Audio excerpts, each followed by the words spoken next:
फराज साहब, आपसे जरा एक चीज पूछ लूं। मेरे कुछ दर्शक पूछ रहे हैं कि इससे हासिल क्या हुआ, कहीं मिल पाए।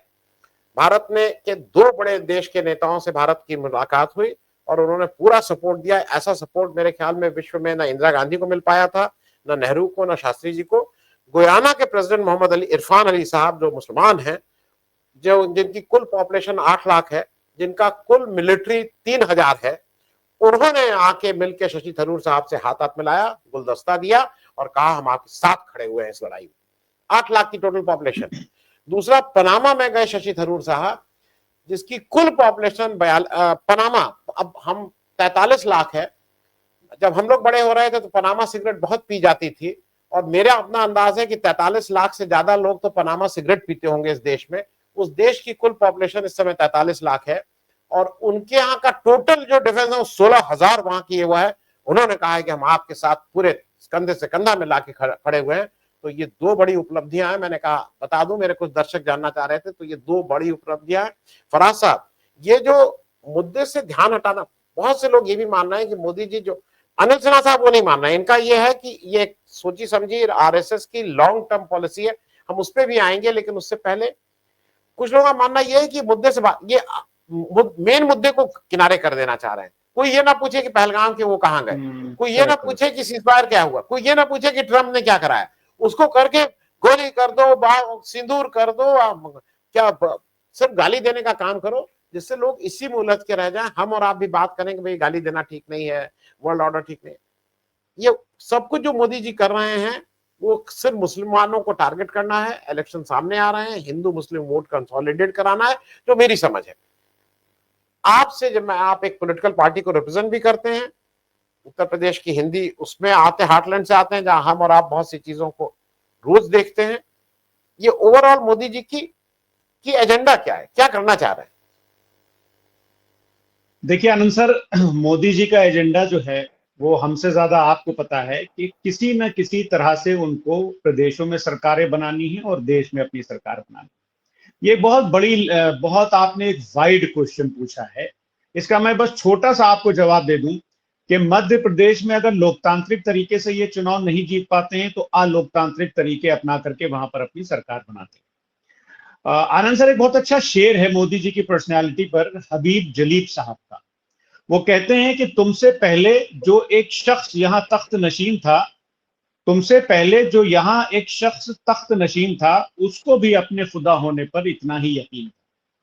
देखिए अभी मैं यहाँ पर, क्योंकि इतना ज्यादा डिस्कशन हुआ और आपने एक डायरेक्ट सवाल मुझसे पूछा, तो सबसे पहले तो मैं उसको आंसर कर दूं कि जो हमारी ये साथ साथ जो प्रतिनिधि मंडल 36 देशों में गया है, तो ये एक तरह से जो प्राइम मिनिस्टर साहब ने भेजा है, पहले तो मैं क्लेरिफाई कर दूं बिल्कुल कि आतंकवाद के खिलाफ हमारी पार्टी और मैं, अपनी सरकार, जो भी सरकार एक्शन लेती है हम उसके साथ खड़े हैं।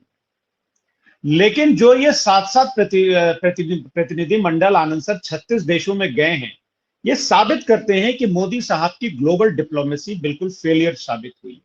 अब मैं ऐसा क्यों बोल रहा हूं? मोदी जी के पिछले 11 साल के टेन्योर में लगभग 72 देशों की 88 यात्राएं की उन्होंने। Correct me if I am wrong. तो क्या ये ग्लोबल डिप्लोमेसी में ये कहां पर, इसका हमको क्या फायदा हुआ?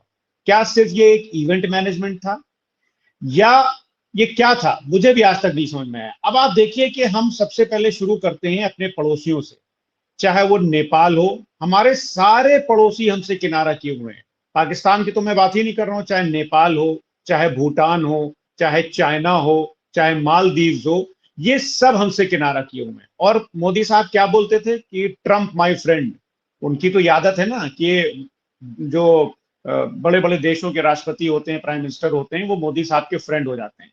बात नमस्ते ट्रम्प हुआ, अब की बार ट्रम्प सरकार के नारे दिए गए, और ट्रम्प साहब ने हमको क्या सिला दिया? वो कहते हैं कि India and Pakistan both are great nations. Yes, India is a great nation, लेकिन जो मुल्क हमारे ऊपर बार बार आतंकवादी हमले कर रहा हो, उसको आपने एट पार खड़ा कर दिया। टर्की सीधा सीधा पाकिस्तान के साथ खड़ा हो गया। चाइना के साथ आप देख ही रहे हैं, बाकी इकोनॉमी पर नहीं जाऊंगा मैं, लेकिन जो ट्रेड सरप्लस तो नहीं बोलेंगे, जो ट्रेड नेगेटिव चल रहा है हमारे साथ चाइना का, अगर यूएस के साथ हमारा ट्रेड सरप्लस ना होता तो आज हम पता नहीं कहां पर होते। जो चाइना के साथ हमारे जो इंपोर्ट्स चल रहे हैं। अब आपको मैं एक बहुत, आपको तो पता ही होगा, आपके दर्शकों को मैं एक बहुत एक बढ़िया चीज बताता हूँ। रशिया, ये हमने देखा, जो थोड़ा बहुत हमने पढ़ा है इंदिरा जी के टाइम से या नेहरू जी के टाइम से, रशिया हमारा एक ऑल टाइम हितैषी रहा है। लेकिन क्रेमलिन ने अभी, क्रेमलिन आपके दर्शकों के लिए बता दूं, जो ऑफिशियल रेजिडेंस है वहां के प्रेसिडेंट का, उनके स्पोक्स पर्सन है डिमिट्री पेस्कोव, आनंद सर। उन्होंने अभी एक रिसेंटली एक स्टेटमेंट दिया है। क्या स्टेटमेंट दिया है? कि Russia highly values it's relationship with both new Delhi and Islamabad. मतलब एक तरफ तो आपके दोस्त डोनाल्ड ट्रंप साहब, वो इंडिया और पाकिस्तान को ग्रेट नेशंस बता रहे हैं, दूसरी तरफ क्रेमलिन जो है वो इंडिया और पाकिस्तान को ला करके एट पार खड़े किए दे रहा है। अभी आपने एक बहुत अच्छी बात कही आनंद सर, आपने कहा कि मोदी साहब जो हैं वो गुजरात चले गए, वहां पर मेरी रगों में सिंदूर दौड़ रहा है और पता नहीं क्या क्या था। मैं आपको बिल्कुल दिल की बात बताता हूं कि जब उन दरिंदों ने हमारी 26 माताओं बहनों का सिंदूर उजाड़ा और वहां पर पहलगाम में उन्होंने उनकी हत्या की, तो प्राइम मिनिस्टर साहब तुरंत इंडिया आ गए। और as an Indian citizen, not as a politician, मुझे बहुत अच्छा लगा। जाहिर सी बात है, इसलिए अच्छा लगा कि हमारे और आपके घर में अगर कोई हादसा हो जाता है तो जो जो हेड ऑफ द फैमिली होता है वो तुरंत छोड़ करके आता है। मुझे बहुत अच्छा लगा आनंद सर, मैंने सोचा ये तो प्राइम मिनिस्टर साहब का बहुत अच्छा इवेंट। लेकिन वो पहलगाम नहीं जाते हैं आने के बाद, वो कहां जाते हैं? Waves 2025 audio audio visual entertainment summit में, जहां पर 8 घंटा वो फिल्मी सितारों के साथ बैठते हैं। उसके बाद मुझे पहले तो बहुत अच्छा लगा, लेकिन फिर बाद में मुझे बहुत शर्म आई और बहुत दुख हुआ। फिर क्या करते हैं कि बिहार में जाकर के नीतीश कुमार जी के साथ मंच पर हंसी ठिठोली हो रही है। ये सबने देखा था। तो आपने जो सवाल उठाया वो खाली गुजरात नहीं गए, वो वेव्स 2025 फिल्मी सितारों के साथ बैठ करके 8 या 9 घंटा एंजॉय कर रहे थे आनंद सर। अभी आपने एक बात बोली कि मोदी जी जो है वो पाकिस्तानियों को गाली दे रहे हैं।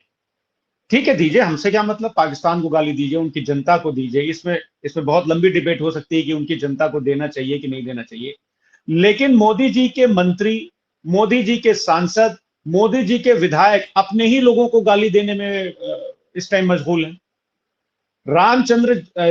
रामचंद्र जागड़ा जी क्या बोलते हैं कि अगर वो कहते हैं कि जो जो जिन महिलाओं के पति के हत्या की गई उनमें जोश नहीं था, जज्बा नहीं था, वीरांगना का भाव नहीं था, तो एक हिसाब से मातृशक्ति को वो कैसे डिमीन कर रहे हैं इनके राज्यसभा के सांसद। विजय शाह कर्नल सोफिया कुरैशी को क्या बोलते हैं कि वो आतंकवादियों की बहन है। तो मतलब इसका मतलब ये हुआ कि जब कर्नल सूफिया कुरैशी को आप नहीं छोड़ रहे हैं, तो मोदी जी पाकिस्तान के लोगों को गाली दे रहे हैं और उनकी सेना भारत के लोगों को गाली दे रही है। हिमांशी नरवाल ने सिर्फ इतना कह दिया कि शांति बनाए रखें, तो ट्रोल आर्मी उनके कैसे पीछे पड़ गई। मिस्री साहब की बच्ची तक को ये घसीट लाई इनकी ट्रोल आर्मी। और अभी रिसेंटली कल मैंने अखबार में पढ़ा था, रवि कुमार जो इनके कर्नाटका के एमएलसी हैं, वो वहां की जो डेप्यूटी कमिश्नर हैं फौजिया तरन्नुम, उनको बोल रहे हैं कि ये तो पाकिस्तान से आई होंगी।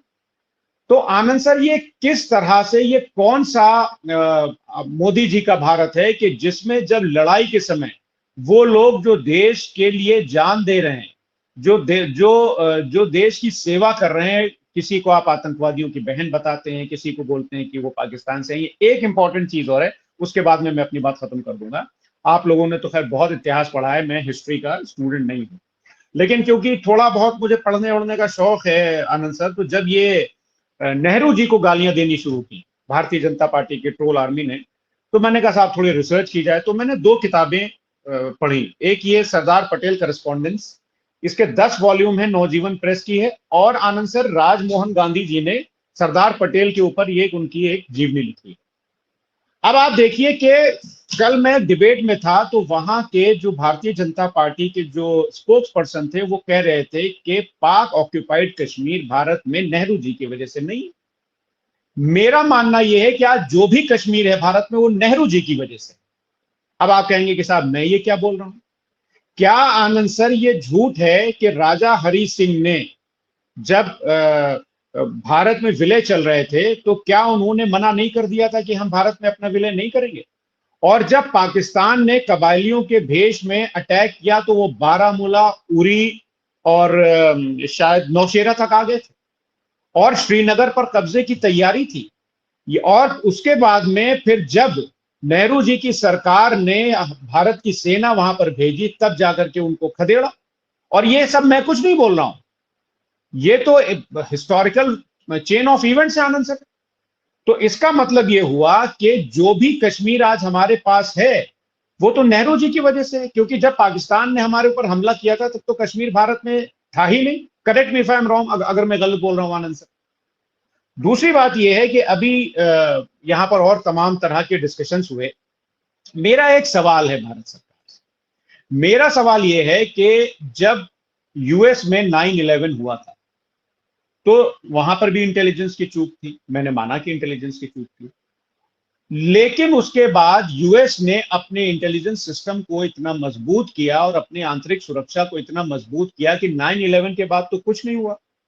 लेकिन 26/11 के बाद आनंद सर, उरी भी हो जाता है, पठानकोट भी हो जाता है, पहलगाम भी हो जाता है और पुलवामा भी हो जाता है। और पठानकोट के बाद हम आईएसआई को अपनी धरती पर बुलाते हैं और बोलते हैं कि साहब आप जांच करिए। मेरी जितनी छोटी सी नॉलेज है आनंद सर, आप ये बता दीजिए कि उरी में जो हमारे जवान शहीद हुए थे उसकी जो इन्वेस्टिगेशन स्टेटस है वो कहां तक पहुंचा है, मुझे नहीं पता। क्या चार्जशीट लग गई? क्या इन्वेस्टिगेशन फाइनल हो गया? जो पुलवामा में अटैक हुआ था, जो गाड़ी यूज की गई थी या जो इतना ज्यादा आरडीएक्स आया था, वो कहां से आया था? उसकी जांच रिपोर्ट कहां तक पहुंची है? तो भारतीय जनता पार्टी और हमारे जो प्राइम मिनिस्टर साहब हैं वो नमस्ते ट्रंप करने में बिजी रहते हैं, वो हाउडी मोदी में बिजी रहते हैं और तमाम तरह के ये लोग नैरेटिव्स बनाया करते हैं। जी आनंद सर।